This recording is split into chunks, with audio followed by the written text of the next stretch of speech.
Bueno, pues estamos de vuelta y les recordamos encarecidamente que no se pierdan esta noche a las 9:30 de la noche el Tiempos Modernos de José Javier Esparza, hoy con un invitado estelar, que es Paul Victoria, para deshacer ese mito que en Hispanoamérica es sagrado, que es Simón Bolívar. Bueno, pues no de eso nada, de eso nada, no se lo pierdan ustedes.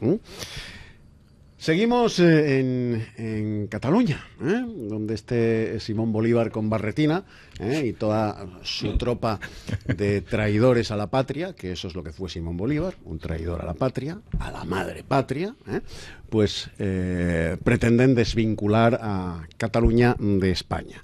Bueno, pues parece que ya se les está encogiendo, sálvese a la parte. Se les está encogiendo. Parece ser que Puigdemont ya ha reconocido en privado que la ley de transitoriedad, la ley express para desconectar de España inmediatamente, pues no va a poder aprobarse en el Parlamento catalán. El otro día Homs comía en secreto en Madrid con un grupo de empresarios para tranquilizarles, diciéndoles que no se asusten, que la independencia no se va a producir en ningún momento. Y era en secreto. Y ante estas noticias, pues el gobierno dice sobre la consulta que para anularla no hará falta ni siquiera aplicar el 155. No hace falta hacer nada, es lo que lleva haciendo 25 años. Claro, nada. Y es lo que sigue pensando hacer, nada. De todas maneras, ¿cómo? Yo estoy, vamos a ver, yo pienso que el tema final de este asunto va a ser nada. Al final, o sea, todo mucho rollo, al final el apañete. Pero en cualquier caso siguen dando pasos y el problema es que a veces se pueden pillar, ¿no? Es decir, ya han aprobado iniciar esa ponencia para tramitar las leyes de desconexión en lectura única. Es decir, y eso lo que implica es que eso se va a constituir una ponencia en el Parlamento catalán donde el resto de partidos que no son Juntos per Sí y la CUP han dicho que trulú, es decir, que no van a participar. Eso es importante, ¿no? Es decir, porque al final ellos solo se lo comen, ¿no? Bueno, tendrán votos para sacarlo, pero automáticamente se están pegando pues un tiro en el propio pie, ¿no? Porque están haciendo una cuestión claramente antidemocrática y por tanto burlando sus propias leyes, están autodando el golpe de Estado. Sí, el tiro se lo están pegando en el pie, lo que pasa es que las esquirlas nos salpican a todos. El tema es que nos salpica a todos. Yo creo que ahí el tema de fondo es que entre los aciertos del señor Mas está la extinción de su propio partido, que se lo ha cargado, una parte por el tema de las deudas generadas y los pufos de que le van a pedir por el tema del famoso 3-4% de momento, ¿no? Que no sabemos hasta dónde llega. Creo que puede llegar hasta el 10. En algunos casos llega más. Por tanto, yo creo que va a haber un apaño con la izquierda, fundamentalmente. Y recordar que en septiembre es la fecha clave para ese referéndum 1 y que, bueno, que el tiempo pasa, el verano al final llega. Eso lo van a convocar, el Tribunal Constitucional lo volverá a decir y a partir de ahí yo sigo diciendo lo mismo. La Guardia Civil va a aparecer allí, va a coger a un tío, lo va a poner en la cara. ¿Crees que va a aparecer la Guardia Civil? Bueno, yo creo sí, que no. Yo creo que sí, hombre. Siga la política. Hombre, sería más fuerte que fuesen los mozos de escuadra los que fuesen allí, ¿no? Bueno, sería más fuerte, pero es el Tribunal catalán el que lo ha condenado, pero pero yo me refiero ya a cuando convoquen el referéndum una vez más, a partir de ahí yo creo que no va a pasar nada. Que desde Moncloa lo tienen todo pensado. Es por donde iba yo, ¿no? Por el tema del diálogo. Lo haya parecido, pero no, yo lo que creo.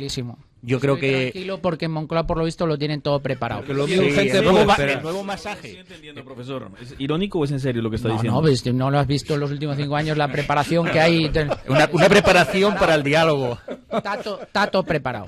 Paul, despierta. Que aquí no pasa nada. Entonces, el escenario más lógico será esto. Evidentemente no tiene un pase, no puede haber, imposible que haya una independencia. Entonces, ¿cuál es el escenario? Estos tíos yo creo que no van a llegar a convocar ni siquiera el referéndum, van a convocar unas nuevas elecciones, se irá Puigdemont, el presidente de la Generalitat será Oriol Junqueras, y habrá un apaño, pastelearán. ¿En qué se traducirá ese pasteleo? En reforma estatutaria y votación. No sé qué. Pero el problema es que no se cerrará este asunto, porque luego están los vascos ahí detrás de Pero ganaremos 10 años. Pero ganamos 10 años. Ganamos 10 años y tenemos un Estado más desestructurado igual dentro de 10 años. El País Vasco, competencias en materia de prisiones, competencias de no sé qué. Lo siguiente será intentar abrir la caja única de la seguridad social, intentar no sé qué, no sé cuánto. Y luego llegar a Valencia y decir, yo cláusula catalana, yo lo mismo que los catalanes. La cláusula Camps, que es la que dice John Guomas. Yo Andalucía, que como todos sabemos es una cosa, es un ente históricamente independiente, con una deuda histórica de España, etcétera, etcétera, y dirá, pues yo también, yo Andalucía voy a ser menos, y entré por el 155, por el 151 con unas trampillas ahí en Almería y tal, pero yo soy una nacionalidad histórica, por lo tanto yo también. Y volveremos a tener un mapa autonómico inacabado, abierto, difuminado, etcétera, etcétera. Entonces, en 10 años, echar un balón hacia adelante y no vamos a afrontar el problema territorial que tenemos que cerrar ya de una vez en este país. Es clave, es decir, si el PNV va a apoyar o no los presupuestos, digo, no. Si ya están pastaleando, yo te apruebo en el País Vasco y tú me apoyas aquí. Y eso tiene que ver seguramente con el tema de la transferencia de instituciones penitenciarias, que ya las tienen los catalanes, no se nos olvide, es decir, que el tema de ETA ya está medio amortizado. Lo mismo que lo tengan los catalanes, que los tenga el PNV o el País Vasco, con el problema que ha habido en el País Vasco de terrorismo. Pero ha habido, pero no lo hay actualmente. Pero actualmente no lo hay, con lo cual dices, bueno, pues ya está. Y al final, en todo caso, también es quitarse un marrón por parte del gobierno que tiene que ver José Luis, con pero el si a mí eso me parece la anécdota, si a mí, por ejemplo, el que la Generalidad de Cataluña gestionase el aeropuerto del Prat, a mí me daría igual, me parece hasta lógico, siempre que hubiese una lealtad institucional. Cuando hay una lealtad institucional, a mí me daría igual, si me parece bien, si yo creo en los estados descentralizados. Yo creo que los estados descentralizados funcionan mejor que el estado centralizado. Si a mí me da igual que cedas determinadas competencias a las comunidades autónomas, que puede ser hasta lógico que les cedas las instituciones penitenciarias o las prisiones al País Vasco y el aeropuerto del Prat a Cataluña. El problema es que haya una lealtad institucional. Que haya una lealtad institucional. El aeropuerto del Prat, cuando intentó hacer una operación, el gobierno de la Generalitat, eso lo que supuso fue la quiebra, por ejemplo, de una compañía aérea como fue Spanair. No, pero eso son cosas independientes. Es que todo lo que tocan lo rompen.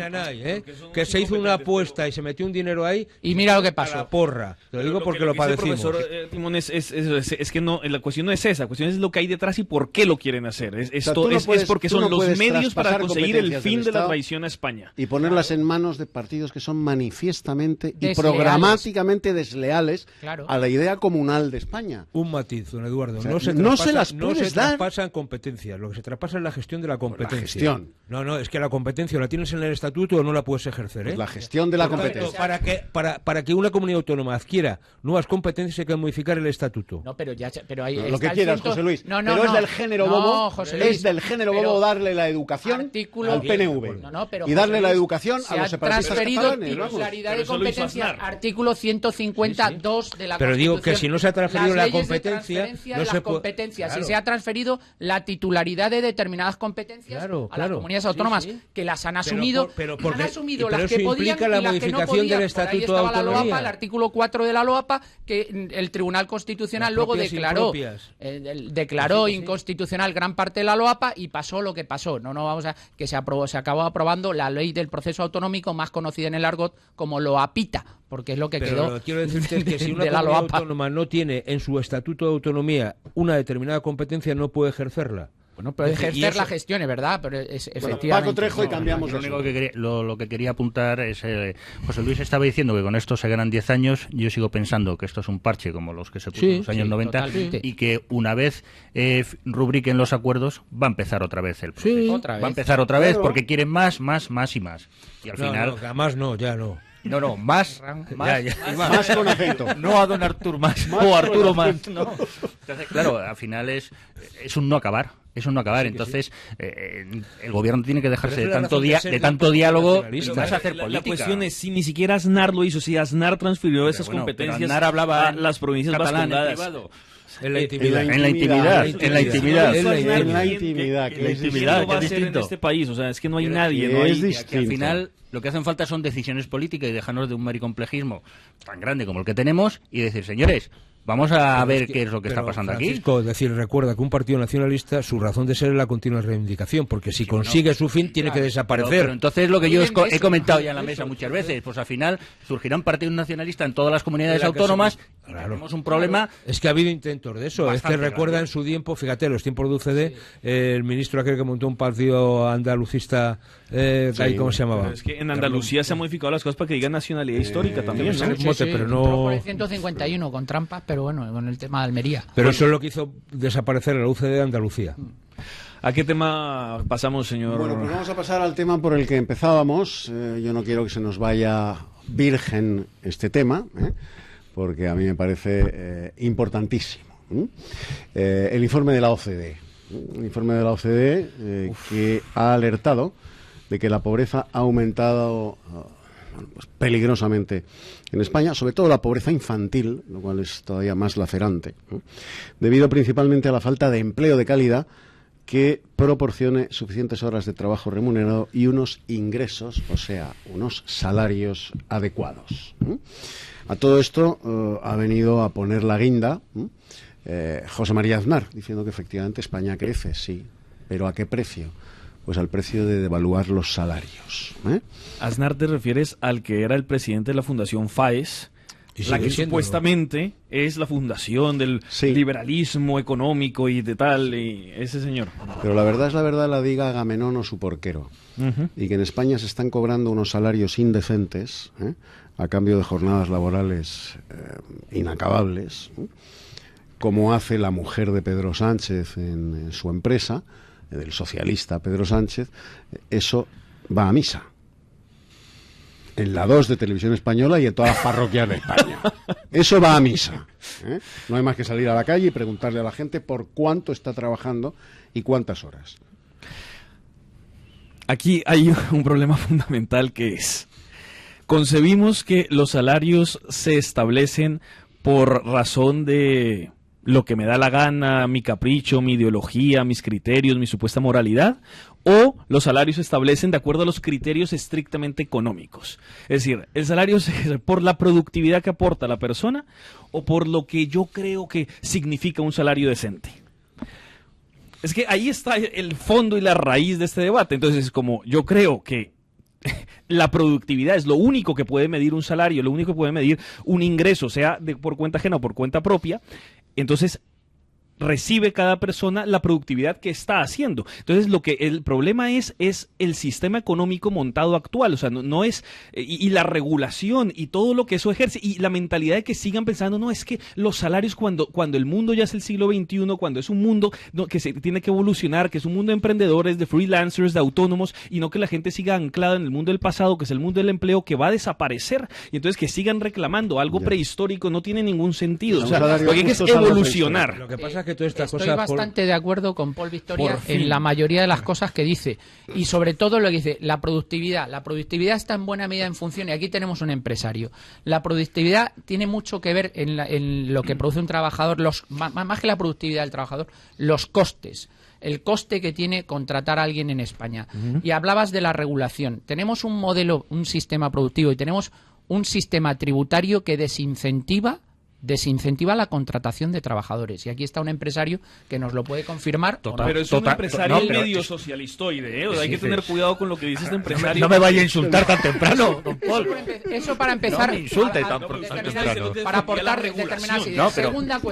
Segunda cuestión. Estamos en un modelo productivo cambiante. Y como decía anteriormente José Luis, y muy interesante, decía, como siempre lo pagan los trabajadores, ¿verdad? Como siempre, ¿os recuerdan esta situación a algunos tiempos pretéritos? ¿A que sí? Sobre todo cuando estábamos inmersos en un proceso de revolución industrial, en el que hay un cambio del modelo productivo, y aquí lo que hay, como decía muy bien Paul, es decir, la gente se tiene que olvidar de que las cosas eran en el siglo XX como eran, y en el siglo XXI pues hay determinadas profesiones que van a desaparecer y que la gente que han desaparecido, y nuevas oportunidades. Es decir, aquí hay unas amenazas y unas oportunidades, y por lo tanto la gente se tiene que adaptar a un nuevo modelo laboral y a unas nuevas profesiones. Estamos inmersos en una revolución tecnológica y por lo tanto hay que adaptarse a esa revolución tecnológica, y habrá que proteger. Yo estoy de acuerdo, José Luis, es en proteger los derechos de los trabajadores. Nos ha costado mucho llegar a esa situación. Pero también es verdad, y hay otra cosa en Europa. En Europa tenemos un problema. Tenemos justicia social. Lo que no se puede tampoco es superproteger a los trabajadores. ¿Por qué? Justicia social, una cosa tan simple. Justicia social. Pero lo que no se puede tampoco es decir, en Europa tenemos un modelo en el que la gente ya dice, mira, ¿por qué voy a trabajar? No, porque no voy a trabajar. Estamos compitiendo. Hay una parte del mercado laboral que va con otra gente que está haciendo cosas muy interesantes, y sobre todo para que un país sea competitivo, lo decías tú también antes, no hay que invertir en sectores que no son productivos. Lo que tiene que hacer España es invertir en I+D+I, y hay países que les están yendo muy bien con eso, por ejemplo la India. Querido profesor, después de haber oído a estos dos cachorros de Milton Friedman, nos vamos a ir a publicidad y a la vuelta escucharemos la voz de la justicia social, o sea, del sindicalismo sensato, serio, decente y decoroso, o sea, la Unión Sindical Obrera.